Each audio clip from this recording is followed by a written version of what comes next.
this particular hose somewhere. Why can't I figure it out? Right there. That tiny little gap. I put a 2.5 inch hose on that, and apparently it calls for 2 1/4. So the best way to go about this, I think, is to, if I can get that set up there, take the, I think it's the best way to take the thermostat back off, unfortunately, because there's no way you can get a hose on there unless you do what I'm about to do. The gap between that and that port isn't but 1/4 inch, so there's no way. The only way I can do this is right here.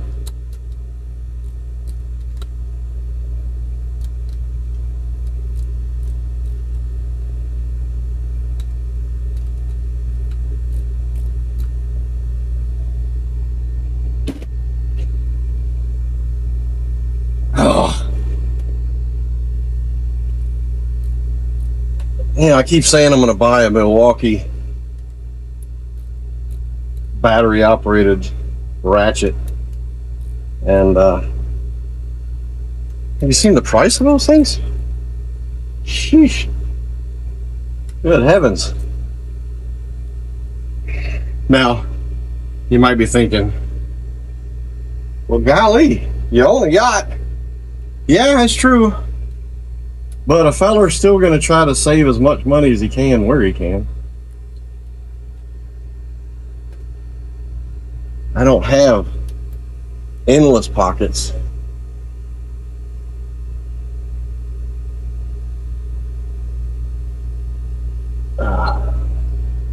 And there's not a whole lot of room to work in here, as you can see.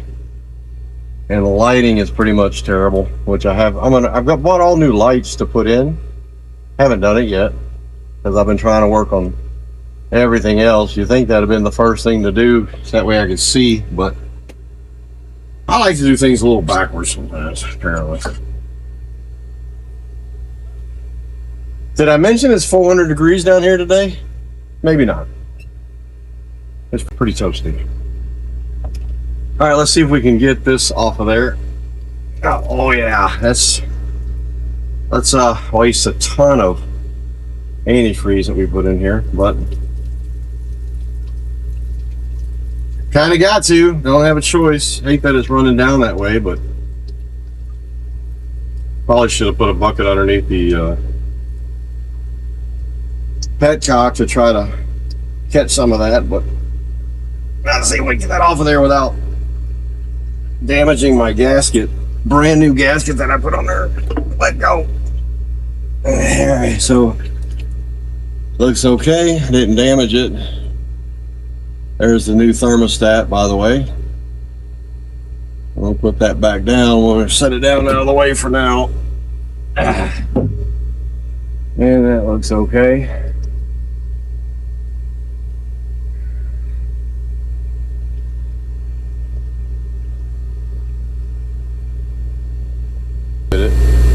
Now we're going to put the thermostat housing back on and try to get these two together, you know.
Now, the idea when you put hose clamps on, you put one at the top, one at the bottom, facing away from one another, so that the hose, you know, when you put a hose clamp on, there's a possibility when it tightens, it might pull in on one side more than the other.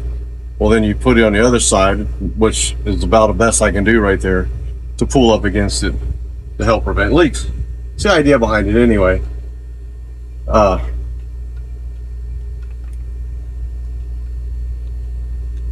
I'm assuming it works. And now we got to put this guy right here, like so.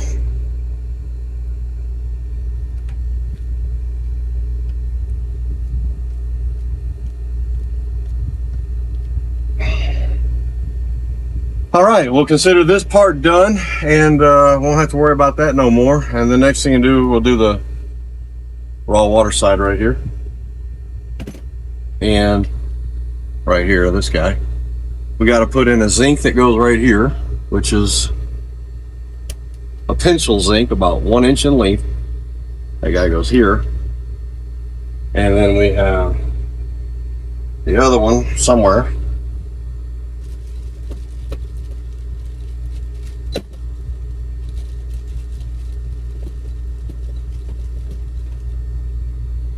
This feller is much bigger, 3 3/8, and that goes in this way. That way water traverses over this and you know, helps protect the engine. So I don't want to leave those in there because I don't want to forget them. All right, well, we'll be back in a little bit. So I got this on. I used those really long hose clamps because I didn't have any more, but these are the ones that were on that little hose, and man, they were like, whew. But that's on there, it's secure. So we'll go ahead and install these zincs, and then get that done and over with, and then we'll basically be done on this side.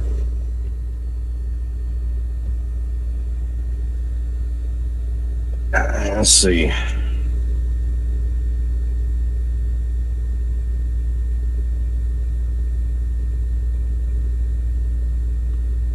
Using a little bit of Teflon goop pipe thread sealant.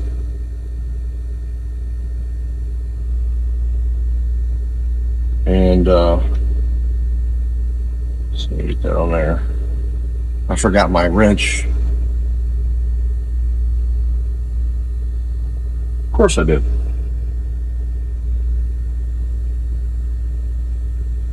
But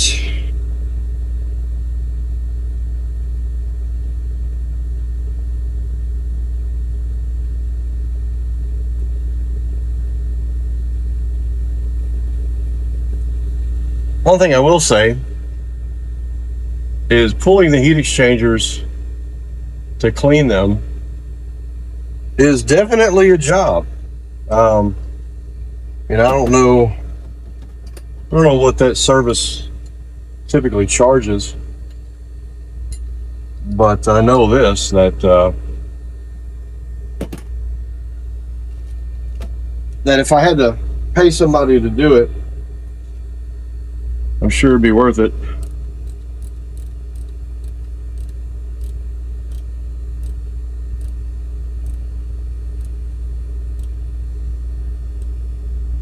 But with that said, if you're looking for somebody to do it and enter my area, I'll do it.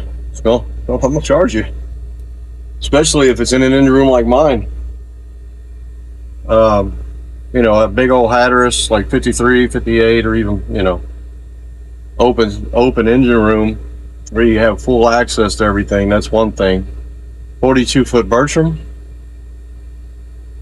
yeah, it's gonna cost you. But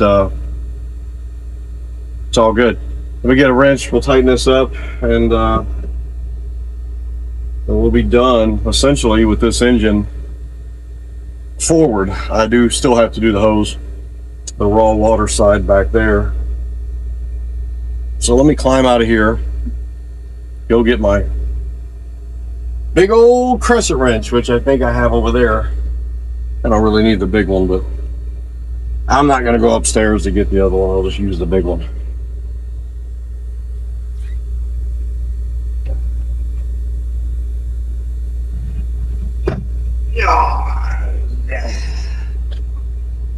Way too big for this. Well, like I said, I wasn't going to go upstairs to get the other one. We'll make it work.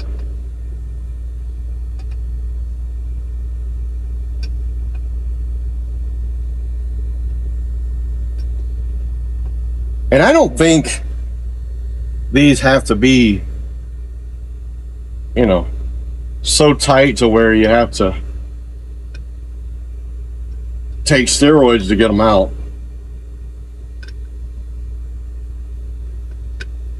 Because whoever did them last, I don't know what they use.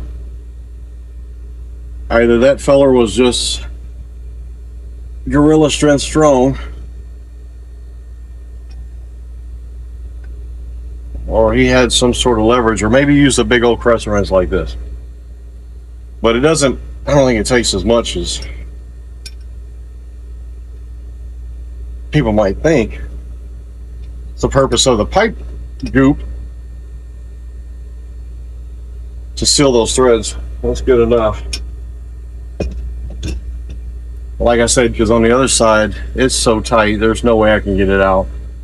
Unless I can find like a square socket to fit that plug. And what's cool about these, by the way, is that when the zinc or the anode actually wears out, you don't have to buy the whole kit and caboodle. You can just buy the pencil zincs, and they screw into the back side of that brass. And it's a little cheaper that way. Whenever you go back to do it, you don't have to always buy the whole set. I went ahead and started fresh because it was Mitch Max and wasn't really right anyway. So I said, well, I'll just start fresh, and that way, moving forward, when they wear out, which I don't know how long that'll be, yearly, every 2 years, I genuinely don't know. But I'll just pull that out, install the new pencil zinc, put it right back in. And if it ever wears out, then so be it. All right, let's move it on back to the other side.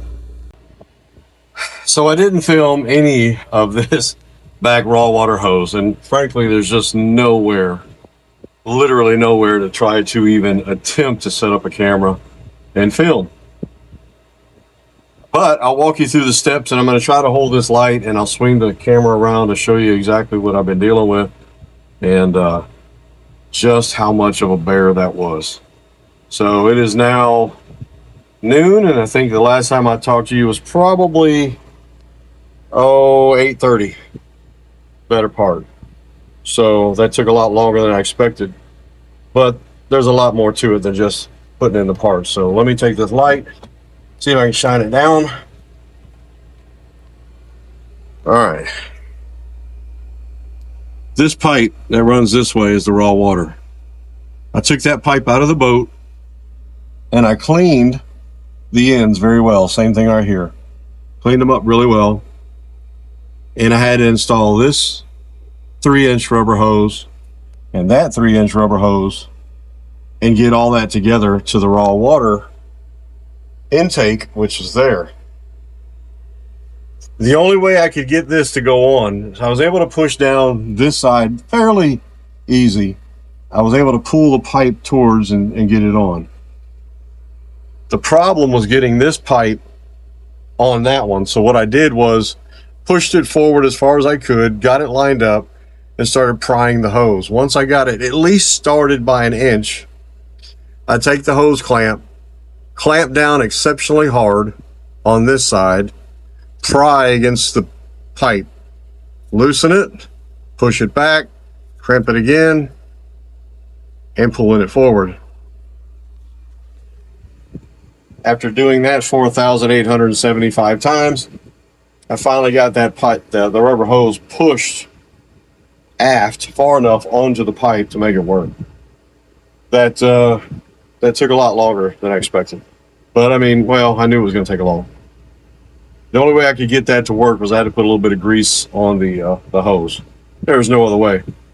Mad props to the original guy who installed the hoses years ago, because these are, you know, the standard 3-inch thickness.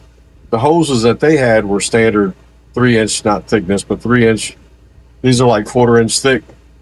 The ones they put on there were 1/2 inch. And I could only imagine how they did it. Now, probably when they done it, they didn't have the floor in, which obviously would have made it a lot simpler to do as opposed to what I did in this tight quarters. But it's done, and here in a moment, I'm going to put some coolant in here, fill it up, top it off, and she'll be ready to fire up, and I'll run around this thing looking for, well, I'll ooch my way all the way around looking for leaks, making sure there's no leaks going on, and hopefully we'll be good to go.